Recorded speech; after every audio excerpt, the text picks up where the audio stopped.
gosh. Good morning, everybody. Welcome to Monday Morning Messages. I'm Candace Smith.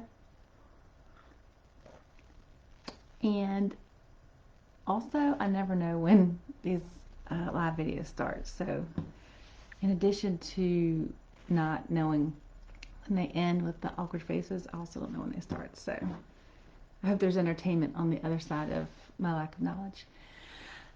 Oh, man. Okay. Good morning. Hope you had a great week. I feel like it gets earlier for some reason. I used to be up like really early, and now it's just trying to get those last minutes of sleep. So, but I love being here, so it's great to connect with you guys and hopefully have some deep insight to start off your week, or at least a few anecdotes. So if you'd like, two things. If you would like a lesson in patience, then you should host a remote fourth grade Valentine's party and have the great idea to play bingo and have 24 fourth graders draw a bingo card. I set aside like 2 to 4 minutes for that to happen, 25 squares, letters on top, and we were hitting the 20-minute mark pretty easily and still having to start before some were finished, and my son included, so he's no exception to the rule. But should that be the case and you want to learn patience or just understand time management for fourth grade remote parties, then take it from me. Oh my gosh, that was hilarious. So, and then 2 is if your webcam is fuzzy for, I don't know, the whole week you've been having meetings with clients, then go ahead and just go on the interweb and troubleshoot some things that it could be, because it's probably not a really big technical issue. It could be, like let's just say one of the suggestions is wipe your webcam lens. Not saying that's what happened to me, but it is one of the things they suggest to try. So, kind of like if you work in tech and it's like, did you just turn it off and turn it back on again? And then that silence on the other end of the phone when you're like, no, but I'll call you back. So I don't even know if it is fuzzy. I mean, I think I fixed it, but the way I fixed it was something very intricate. You had to have a lot of technical knowledge and know-how, and a lot of tools involved. So yeah, it wasn't the case for me just to wipe it and it's clean. It was a lot more advanced than that. So today's message is clean your feed. So we would start with like the obvious, which is Facebook. And they're probably like, it's all words. Your social media. So when you look at your feeds, how do they make you feel? Do they make you feel jealous or depressed, or do they always want to create a feeling of like, impulse buying? I know we all see those, advertisements, and some are like, where did they get this from? And then others are like, how do they know me so well? So, what is it that when you're going through there, are you seeing things that are making you excited, that are feel encouraging? Do they create a feeling of community? Because I've heard, I guess more recently than not, and that's why I'm thinking of it today, but that some people, like, they'll finish, sort of being on their phone and just feel not that great. It's like, comparing yourself to other people, or getting into conversations about opposing ideas, or, seeing things where you have a judgment about those people in the current environment, seeing where their pictures are. So what my idea is, or, kind of message is to look to clean up your feed. How do I do that? Find things that you love.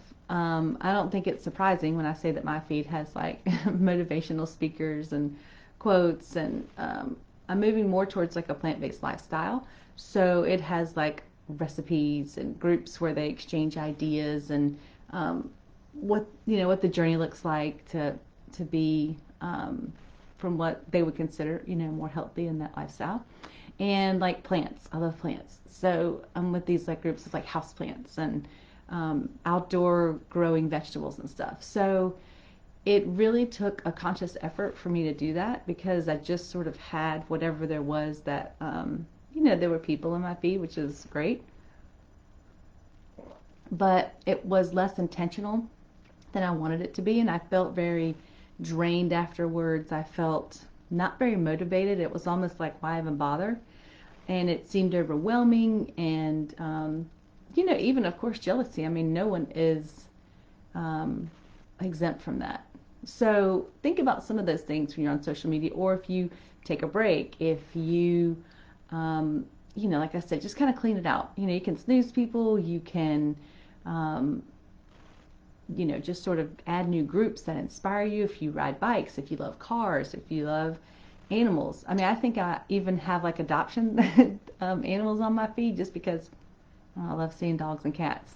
That's probably not surprising to a lot of you, but um, so I'll even be part of groups where, it's just like animals and they'll show their new puppies and they go home with all their new owners. And I think it's really exciting. So just be aware of, take the time and be intentional about what am I really looking at every day? What am I putting into my brain? What am I telling myself? And how do I feel afterwards? Because after I go through my feed, I probably spend, I don't know, 15 minutes where I'm sort of set, but everything is giving me ideas about things I love. It's creating more of a community for people that have, you know, things in common. And it's still important to include people in your life that do have opposing views or ideas, as long as they're not like, I would say for me, if they're, like angry and harmful, that's when I would have to give them the space to heal.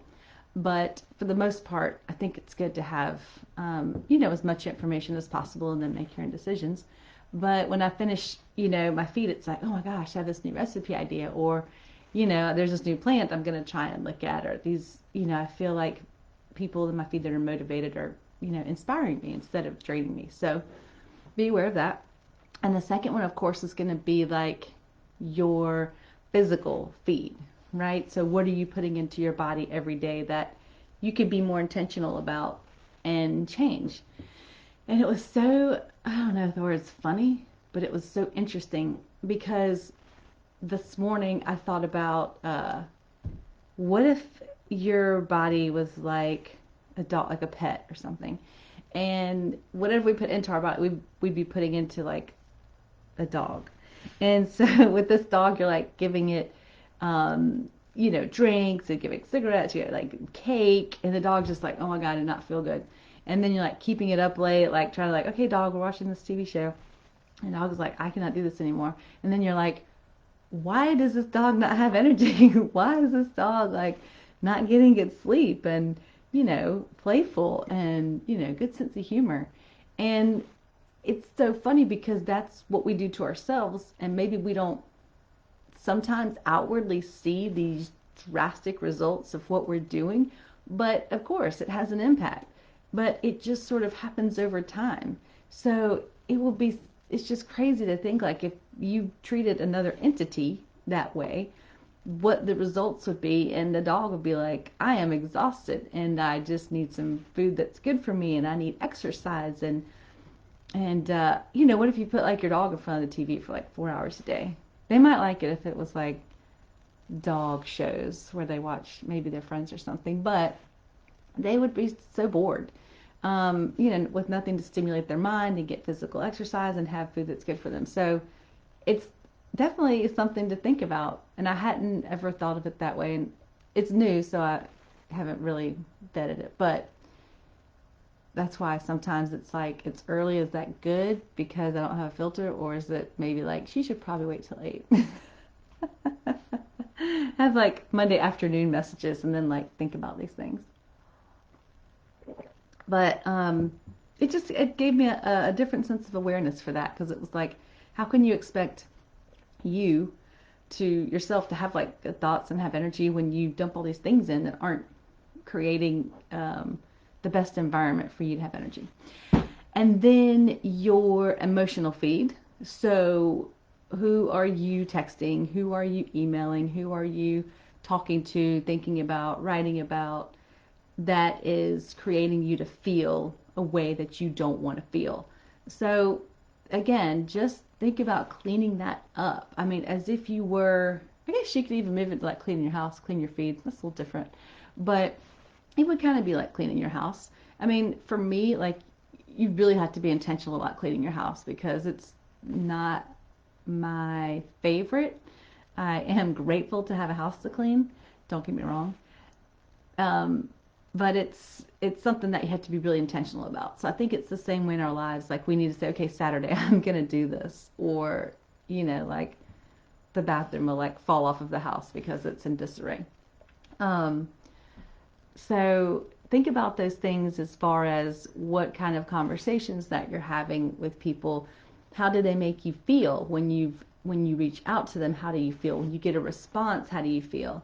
And I don't think it necessarily needs to be normalized that everything has drama or has a reaction, because I know when we have these strong emotions, it can have sort of a pull, or I don't think the word's like addiction, but it just, you start to get used to feeling that way, and you don't realize that if you have a chance to take yourself out of that environment or distance yourself from that person or those types of conversations where you're like, things are good until we talk about this.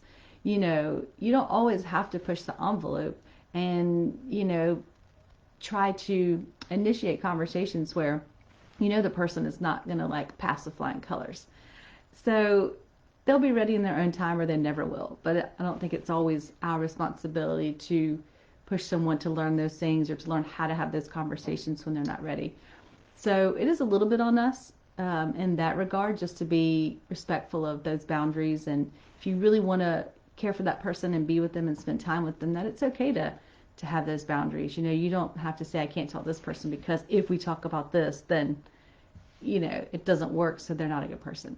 You can still have those relationships, and I'm sure there's people that have excuse me, like they have their boundaries and respectful and don't maybe talk about certain subjects with you. So think about that and be intentional with those types of interactions. So text, email, which is, I guess, still kind of goes back to the interweb, but that's more from the individual like relationships in your life than it is just sort of like the friends feed, stuff like that. So that was something that I found important today. I don't think I have anything else. That was pretty much it.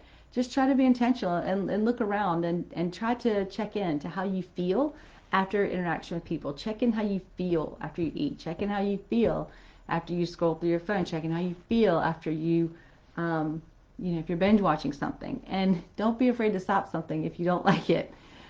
But that's just the thing with people. They're like, I have to finish no matter what. And I'm like, I can walk out no matter what because I just want my time back. So, but it's pretty funny. I mean, I like both sides of that.